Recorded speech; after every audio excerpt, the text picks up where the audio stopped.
In this video we're going to see how to use Etherpad and Adobe Connect to plan a webinar and to make teaching more interesting.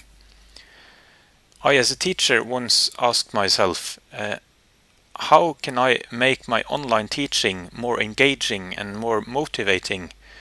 Obviously, I can do fairly the same as in the classroom, just move the classroom teaching techniques into an online setting using, for instance, Adobe Connect or other tools to communicate with the students as I would do in front of them in the classroom. But the technology opens for a lot more if one wants to be creative. So let us see this example on how it could be done. My idea was to not just be the one provider to provide the knowledge to the students, but also to build on knowledge and experiences from the community. For instance, small businesses and people, experts interested in the topic. Another idea was to engage the students, and my experience is that the students are extra motivated when they take part in the planning of the learning activities. So student involvement was a success criteria for me in this case. As a teacher, obviously I could manage everything and invite speakers from my network and the speakers I know about. But it would be even more interesting and motivating for the students if they were to use their networks, social networks, Facebook, LinkedIn, Google search, or perhaps their personal learning networks, to invite speakers and experts they thought would be interesting to learn from. So I challenged them and also told the students that you are now part of creating a successful webinar. You are about to invite people that you want to listen to, and you should, during the webinar, listen to them, talk to them, discuss with them, and learn a lot about the topics, but you should also blog about the experiences of creating this webinar. So in this way, the idea was to take an online teaching experience and engage the students and make them part of the whole planning process and the teaching experience. The result, and we'll see this very soon, was that we found 7 external speakers that during 2.5 hours shared some vital and very interesting experiences. 35 students participated, and also 30 other people that were not students at my university college, but they just were interested in the topics and were brought in via Twitter and other social networks.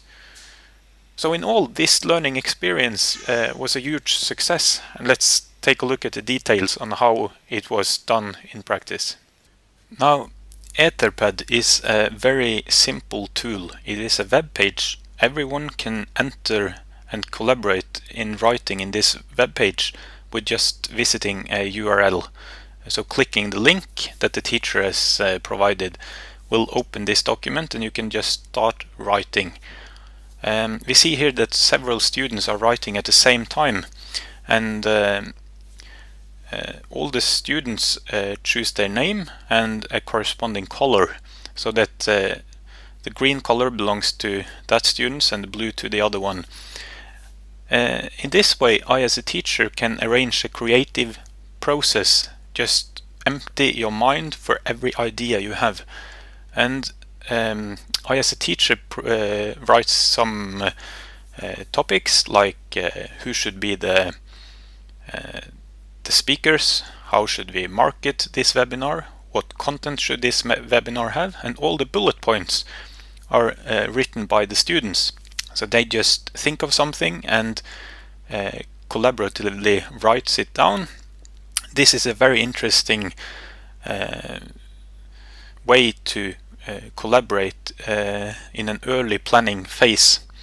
And as a logical next step, I as a teacher could give them an exercise group-wise that each group should take this collaboratively written thoughts as input and then produce a more structured document and their suggestion on how this webinar should be arranged. And that I as a teacher could grade, for instance. The same input but very different outputs from different groups, and then we'll choose one of these suggestions from one group to and say that this is how we'll do it. In this way, the students participate. They are motivated to collaborate individually because the color coding shows who is writing and who is an eager participant. In the next phase, it is motivating for the group, for every groups to try to be the one group that is selected, and they also perhaps are graded on how their work is done. And it is very easy for me as a teacher to administer such a scheme. And here is an example of how we used Adobe Connect to talk to each other at the same time as we were writing in Etherpad collaboratively. So I as a teacher have my video, the students have the ability to speak, and if I'd like to, I could allow some students to share their screens as required. We also used the chat in Adobe Connect, but when we were writing in Etherpad, we just focused the writing in Etherpad. And after the writing exercise, I actually laid out a few polls in Etherpad. And the first poll was how active were you in Etherpad today? And most people say that they were very active, but some admitted that they didn't contribute a lot. In the below poll, I asked them how pleased were you with this collaboratively writing exercise in Etherpad today, and on a scale from 1 to 6, 36% answered 4 and 50% answered 5, and this was the first time I did this kind of exercise. So we see that a lot of students were actually pleased with this kind of writing, and I think that the next time you do such an activity, even more students will be happy with it. These are the speakers that were actually used in the webinar, and we also recorded the webinar so that students could watch it afterward to repeat things if they didn't catch every detail and every fine experience that was shared. These speakers are very varied. They work within different sciences, different businesses, and they all are interested in how to communicate or market with social media. And that is the topic, how to use social media in a business setting. Obviously, it is easy to find people on Twitter that are interested in social media. On Twitter, you can find experts interested in and with deep knowledge of every topic you would like to. If it is mathematics, natural sciences, nursing, healthcare, computer science, anything. Twitter is full of people that has deep knowledge on these things, and they are also very eager to share their knowledge. The very nature of Twitter is openness and sharing, and to be there to promote themselves. So all these people actually participated free. they wouldn't charge us for participating. In fact, they were happy to be able to contribute. Perhaps they would see this as very little contribution on marketing themselves. Perhaps they would see it as an opportunity to build an even larger personal learning network than they had before. And as you can see, Eva, for instance, were talking from the start until 17 minutes out in the webinar, and then she just used 17 minutes of her time.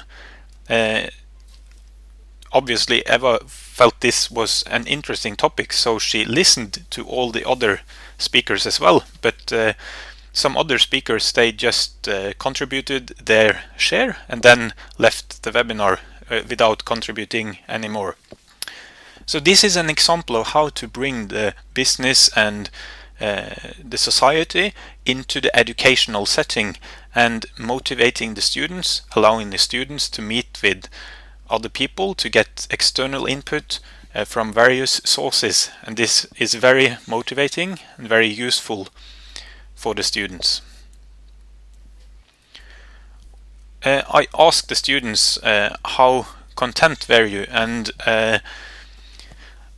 most students in the webinar, 40 respondents in total, answered 6 or 5 out of 6 in how pleased were you. So I am very happy as a teacher with the result of this webinar. And this is an example of how the webinar looked when it was live. You see one of the speakers, me as a teacher, all the students. You see the main window of the speaker that is sharing his screen and talking, demonstrating from Facebook how he and his organization is doing it. We have information, we have the chat where the students are asking questions all the time. Me as a facilitator, moderator, is reading the chat and then redirecting the important questions to the speaker that will answer them. And I also put up polls when I feel it is useful to have a poll. So for instance, the speaker is speaking about social media channels that is important to be part of from his organization's point of view, and then I am asking the students the same thing, creating a poll ad hoc with the question, what is the most important social media channel to be part of?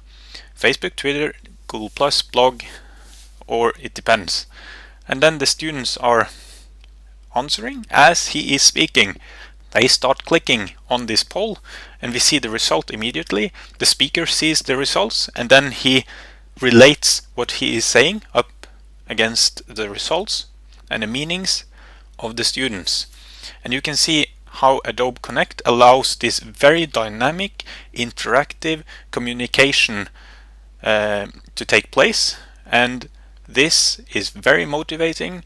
It stimulates students to be active, to participate, to not fall asleep during lectures, but to be part of the lectures. And they are very happy with the webinar as a form. But obviously, my take is that the webinar should be used sometimes during a semester, perhaps 1 or 2 times, but not every week. That will be too often with this kind of extreme webinar with external speakers. This is kind of like something to look forward to, something to plan, some big event that will happen, and then you have this huge boost in motivation.